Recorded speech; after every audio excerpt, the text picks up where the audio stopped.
ہم نے تمہاری ایک بکری چوری کی، تمہیں صبر شکر کرنا چاہیے تھا، تم تھانے میں کیوں گئی؟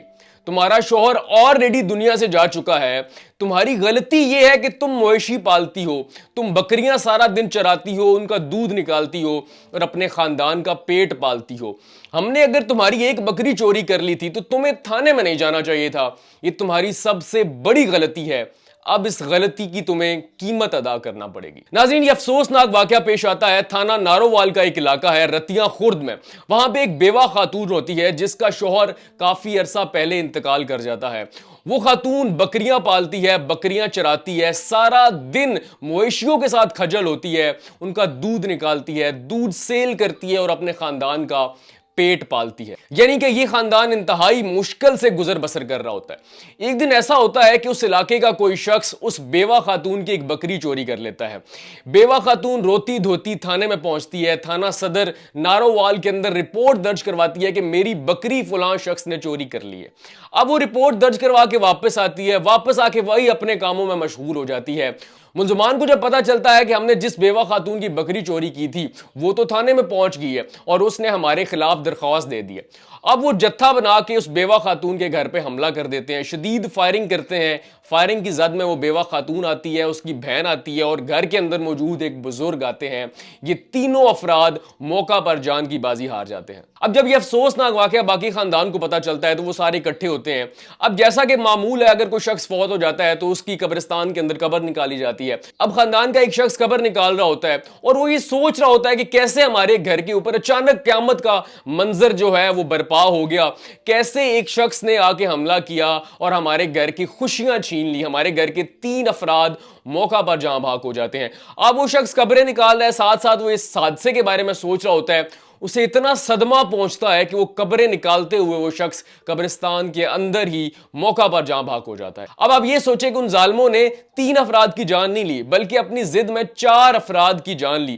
3 لوگ تو وہ جن کو انہوں نے فائرنگ سے قتل کیا اور چوتھا وہ شخص جو صدمے سے جاں بھاگ ہو جاتا ہے۔ اب جب ہماری بات ہوتی ہے اس خاندان کے باقی لوگوں سے تو انہیں اس بات کا ڈر اب بھی ستا رہا ہے کہ وہ ملزمان چونکہ بااثر ہے تو انہیں اس بات کا یہ ڈر ہے کہ وہ ملزمان واپس حملہ کر سکتے ہیں اور اس دفعہ وہ ہمارے بچوں کو نشانہ بنا سکتے ہیں۔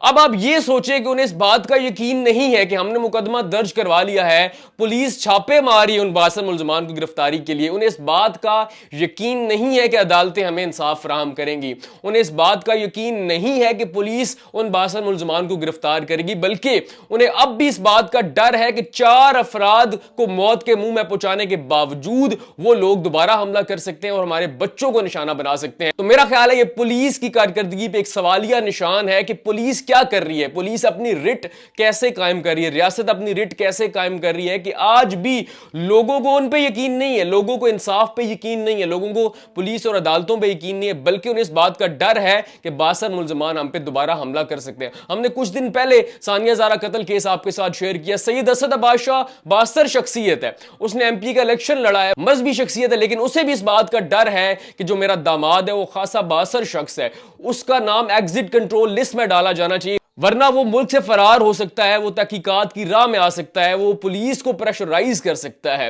یعنی کہ اتنا بااثر شخص بھی اس بات کا اسے اندیشہ ہے کہ جو میرا داماد ہے وہ خاصا بااثر ہے، وہ پولیس کو پریشرائز کر سکتا ہے۔ تو یہ بیوہ خاتون ہے، یہ ایک غریب گھرانہ ہے، انہیں تو بس بات کا ڈر ہوگا۔ لیکن اب دوسری طرف وہ جو بااثر ملزمان ہے وہ کیسے انہوں نے مردانگی کا ثبوت دیا؟ سب سے پہلے تو آپ نے کیا کیا کہ ایک بیوہ خاتون کی بکری چوری کر لی، اس کے بعد اگر اس نے FIR درج کروائی ہے، بجائے اس کے کہ آپ بیوہ خاتون کے گھر جاؤ، اسے کہو کہ ہمارے خاندان کے، ہمارے گھر کے کسی لڑکے نے شرارت میں آپ کی بکری چوری کی ہے، یہ لو بکری کمپنسیٹ کر دو، اس کے ساتھ کوئی ایسا معاملہ کر دو، طے کر دو تاکہ صلح وہیں پہ ہو جائے۔ بلکہ آپ نے کیا کیا؟ جتھا بنایا، اس بیوہ خاتون کے گھر پہ آپ نے حملہ کیا، ایک نہتی خاتون کے گھر پہ آپ نے حملہ کیا، کیسی مردانگی ہے۔ دوسری طرف میں آپ کے ساتھ ایک حدیث شیئر کرتا ہوں، صحیح مسلم کی حدیث ہے اور حدیث اوتھینٹک ہے، آپ اس کو سرچ کر سکتے ہیں۔ اب یہ صحیح مسلم کی حدیث ہے اور حدیث نمبر ہے 7468. نبی پاک صلی اللہ علیہ وسلم نے ارشاد فرمایا ہے کہ بیوہ اور مسکین کے لیے محنت کرنے والا اللہ کی راہ میں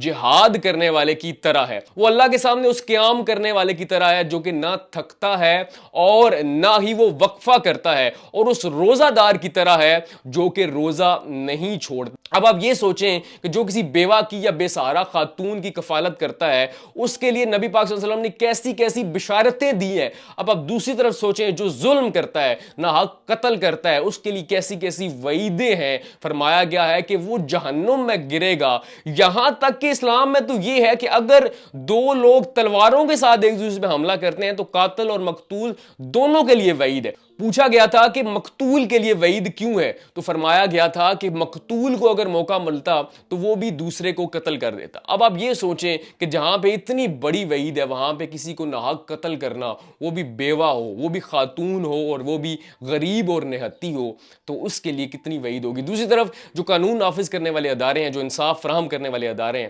ان کو یہ سوچنا چاہیے کہ اب بھی عوام کو ہم پہ یقین نہیں ہے, ان کے اندر ڈر ہے, وہ رپورٹ درج نہیں کرواتے کہ اگر رپورٹ درج کروائی تو ہمارا حال بھی اس بیوہ خاتون کی طرح ہوگا.